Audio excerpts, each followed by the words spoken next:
அதிமுக கூட்டணி ராசியான கூட்டணி என்றும் நாடாளுமன்ற தேர்தல் மட்டுமல்லாது அடுத்த சட்டமன்ற தேர்தல் வரைக்கும் மிகப்பெரிய வெற்றி கூட்டணியாக இது அமையும் என்றும் தேமுதிக பொதுச் செயலாளர் பிரேமலதா விஜயகாந்த் கூறினார்.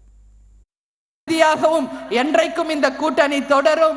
அதிமுக அலுவலகத்தில் நடந்த போதே நான் சொன்னேன், 2024 வரப்போகின்ற டிசம்பர் மாதம் உள்ளாட்சி தேர்தலிலும் சரி, 2026 வரும் சட்டமன்ற தேர்தலிலும் சரி, இந்த கூட்டணி தொடர்ந்து வெற்றி கூட்டணியாக, சரித்திரம் படைக்கக்கூடிய கூட்டணியாக நிச்சயமாக இருக்கும் என்பதை இந்த நேரத்தில் உங்கள் முன்னாடி நான் சொல்றேன்.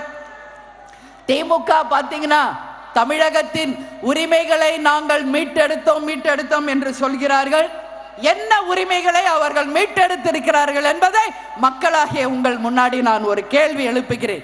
திமுக ஆட்சிக்கு வந்த பிறகு எங்கு பார்த்தாலும் மணல் கொள்ளை, எங்கு பார்த்தாலும் கஞ்சா விற்பனை, எங்கு பார்த்தாலும் டாஸ்மாக் கடைகள் தலை விரித்தாடி கொண்டிருக்கிறது. அது மட்டும் இல்லை, இன்னைக்கு சொன்ன வாக்குறுதிகள் எத்தனையோ, ஆனால் நிஜமாக நிரூபித்த வாக்குறுதிகள் எதுவுமே இல்லை என்ற கேள்விக்குறிதான் இன்றைக்கு இருக்கிறது. திமுக ஆட்சியில் கஞ்சா, போதை, மணல் கொள்ளை, பாலியல் வன்கொடுமை என குற்றங்கள் அதிகரித்து சட்டம் ஒழுங்கு சீர்கேடு அடைந்துள்ளதாக தேமுதிக பொதுச் செயலாளர் கூறினார்.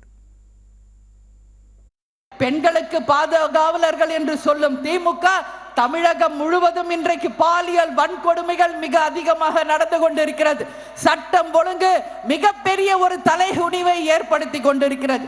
இன்றைக்கு திமுகவை சேர்ந்த அத்தனை பேருமே கஞ்சா கடத்தும் ரவுடிகளாக தான் இருக்கிறார்களே ஒழிய, அந்த கட்சி என்ன ஒரு நல்ல உதாரணத்தை மக்களுக்கு எடுத்து கூறி இருக்கிறது என்பதை மக்கள் முன்னாடி நான் கேள்வி கேட்கிறேன்.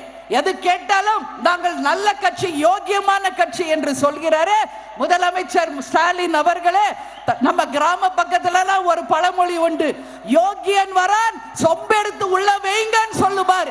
அது மாதிரி தன்னை யோகியராக காட்டிக்கொள்ளும் முதலமைச்சர் ஸ்டாலின் அவர்கள் கஞ்சா கடத்தும் அத்தனை திமுக ரவுடிகளையும் இன்றைக்கு நீங்களே சட்டம் ஒழுங்கு சீர்கேட்டை செய்தவர்கள் என்று அவர்களை சிறையில் அடைக்க தயாரா என்ற கேள்வியை மக்கள் முன்னாடி, தமிழக மக்களின் கேள்வியாக இந்த நேரத்தில் நான் கேட்ட கடமைப்பட்டிருக்கிறேன்.